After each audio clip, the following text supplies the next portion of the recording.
Pro Wrestling Magic fans, I am longtime independent wrestling fan Robert. Don't Stop Me Now was a fun show from the Knights of Columbus in Ridgefield Park, New Jersey. We begin with a singles match which sees the Kid, Vinny Pacifico, take on the Messiah of Old School, Sean Donovan. During this matchup, Donovan ties Vinny Pacifico's boots to the ring post, and after he got done, they came loose, and Pacifico fell to the floor, and Sean Donovan won by count out. And the funny thing is, Vinny Pacifico says, "Don't count Vinny out," but unfortunately, he was counted out on this occasion. Up next was a great singles match as the Bad Apple Matt McIntosh took on MV Young. Very good matchup, which saw MV Young pick up the win, and he took the microphone and he said that the very key to the kingdom that he's had since December is getting very heavier in his pocket.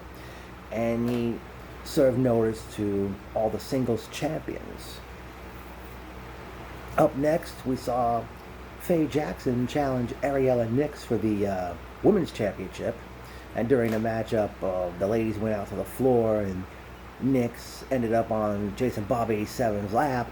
And then Faye Jackson decided to give both Nix and Jason a lap dance right then and there. Eventually, they got back in the ring. Nix defeated Faye Jackson to retain the women's championship. And Nix, I think, dedicated her victory to former women's champion Katrid, who still is not back in action. Or is she? I'm not sure. Up next was the finals of this year's Keys to the Kingdom match, which saw the mayor of Scumbag City, John Tella, defeat the Jersey Muscle Jock Steve Gibkey, the Brooklyn Outlaw Mike Donovan, and Smiley. And as a result now, Tella and MV Young both each have a key to the kingdom.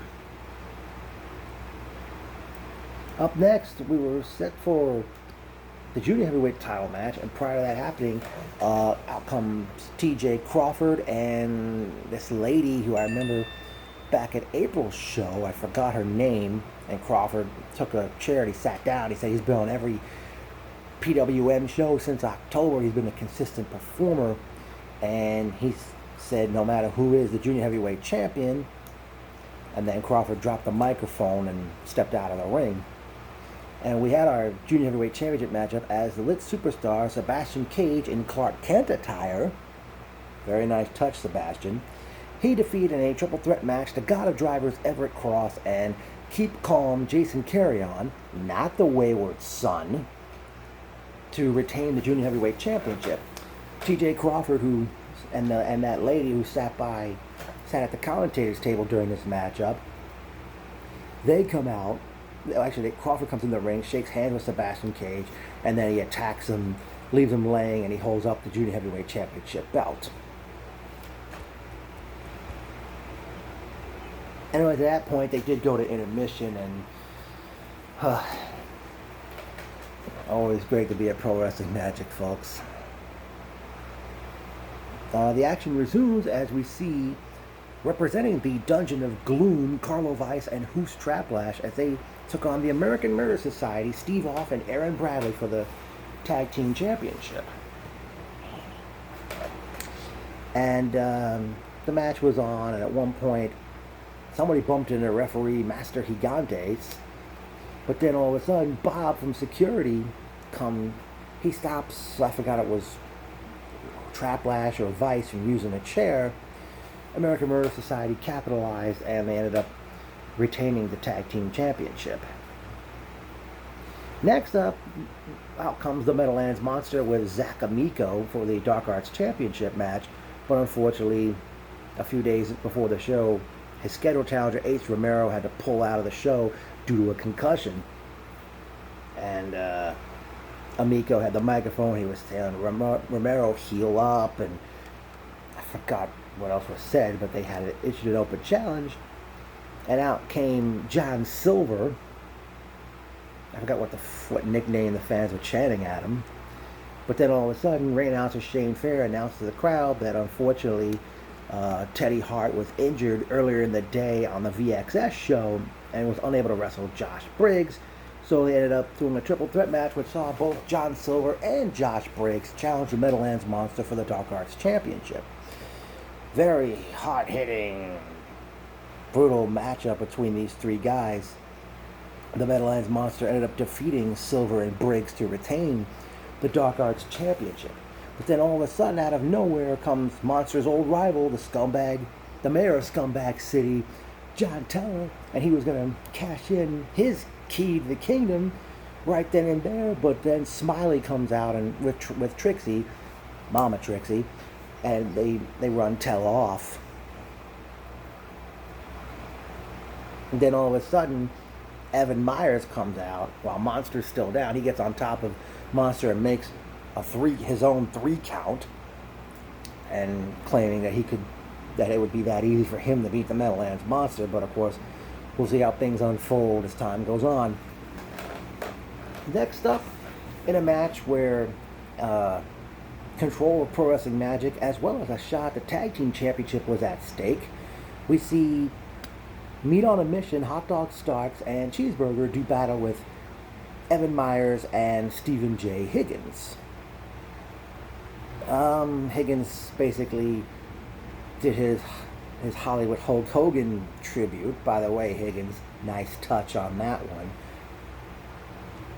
And the match was on, and I think Higgins, he got tagged in. He didn't want to come in the ring. But then all of a sudden, Higgins took the microphone and said, "Hey, let's make this a Coney Island street fight." And eventually,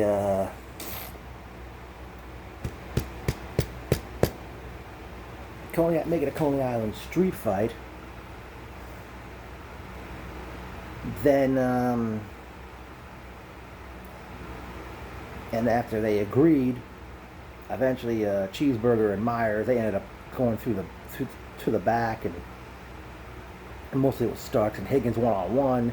At one point, Steven ended up was Higginsing up, complete with the 3 right hands, the punch, the 3 fists, the boot, the leg drop, especially, and the U finger. Then Myers, I think, had come back on his own, and he's on the apron, but out came the Meadowlands Monster, and he chased Myers away.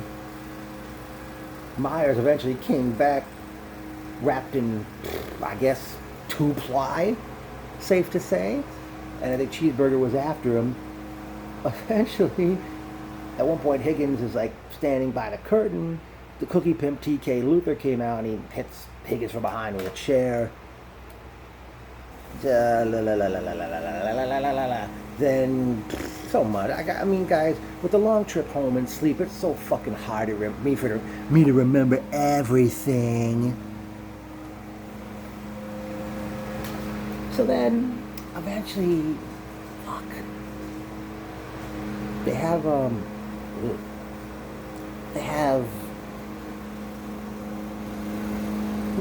eventually out come, Higgins brought out a table, and it had the word hot dog sprayed on it. It says Stephen J. Higgins sprayed on it.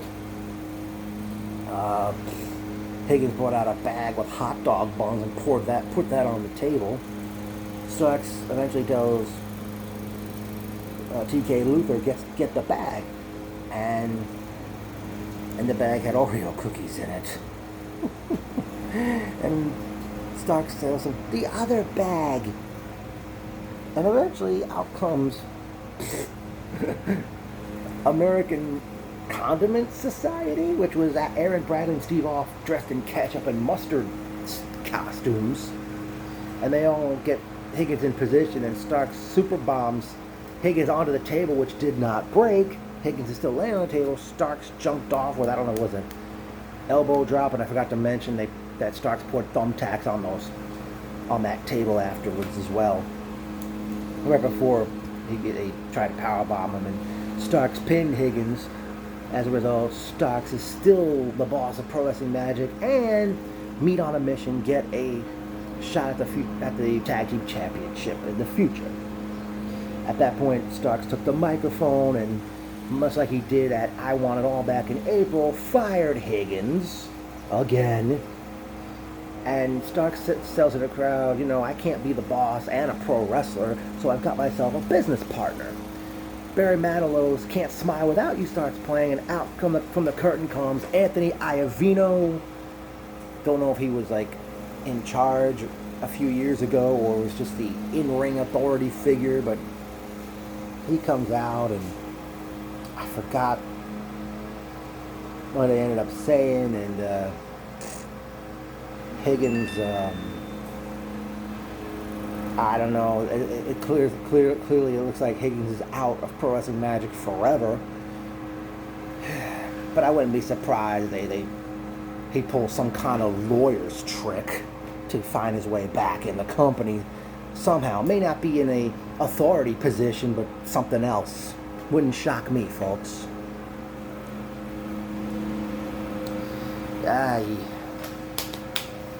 Then, after the ring was cleaned up, it was on to our main event, as we saw Dan Moff defend the heavyweight championship against El Presidente Sanchez.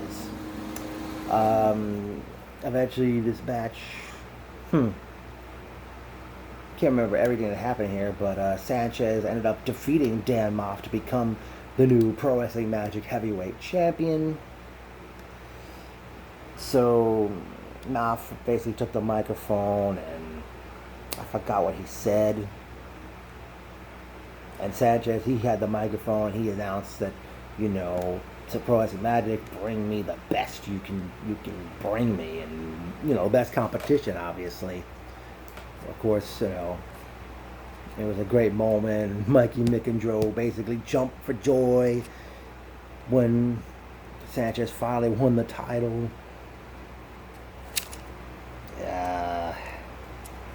Great way to cap off a great night of action for Pro Wrestling Magic.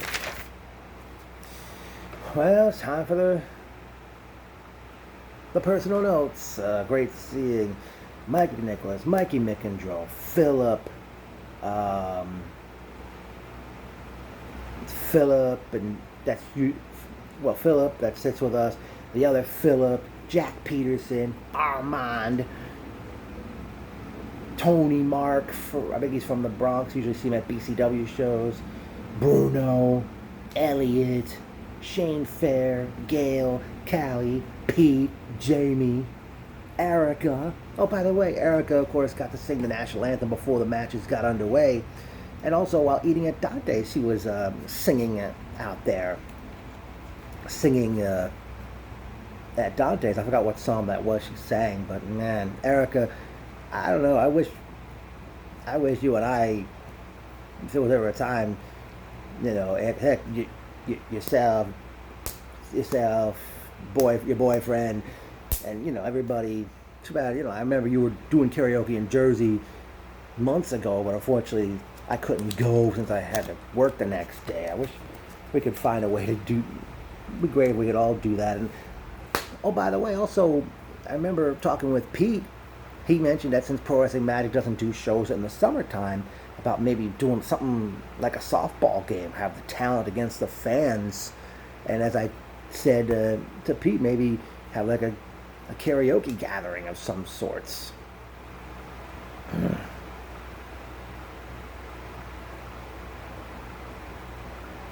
Great seeing Sherry Ann, Christopher, I forgot his last name, and Christopher, I hope you do accept that invite I sent you. Omar, who said this was going to be his last Pro Wrestling Magic show. Let's see if he follows through on that, folks.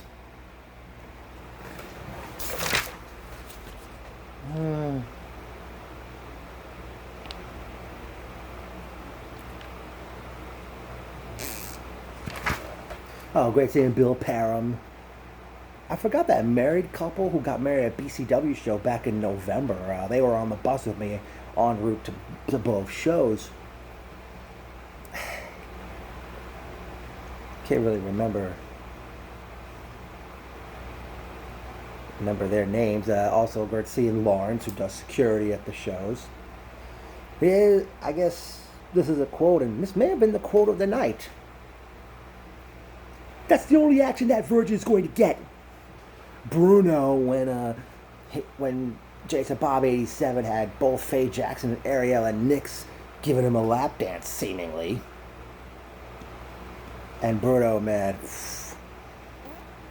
you, or should I say, Bruno the Mayo Phantom, and all this other stuff that you say at the show. I still wish Fernando would come back. I mean, it's unfortunate that he left, stopped coming to Pro Wrestling Magic.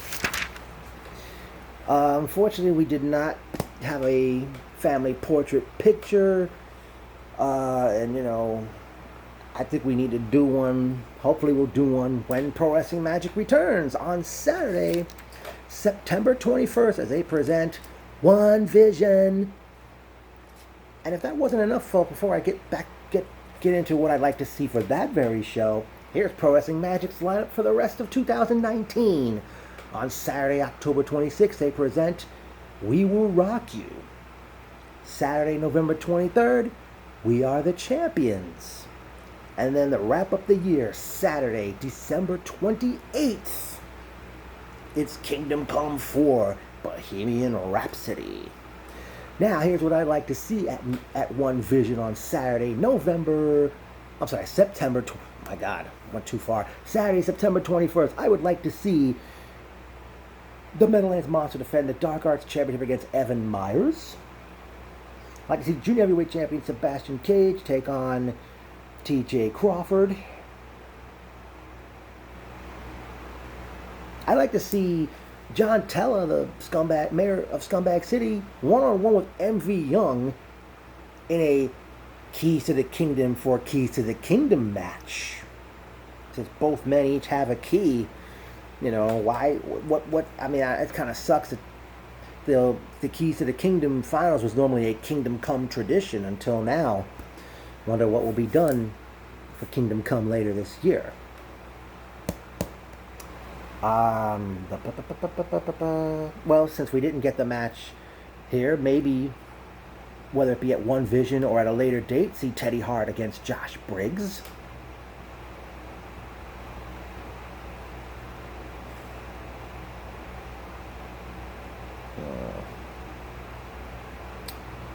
So much. Man.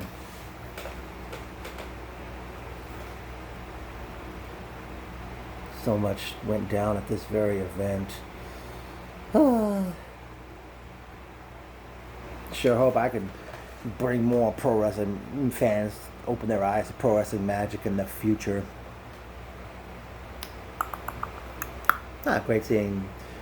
I mentioned Christopher already, I'm sorry. Arbond, I don't know if I mentioned him earlier. Tony Mark.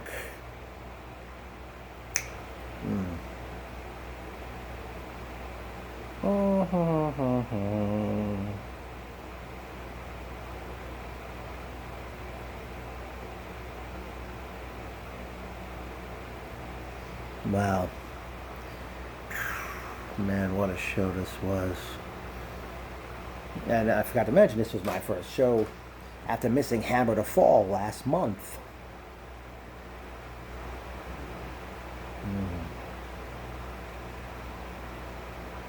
But yeah, Pro Wrestling Magic was a very good show. You always deliver. It's always magical, no pun intended.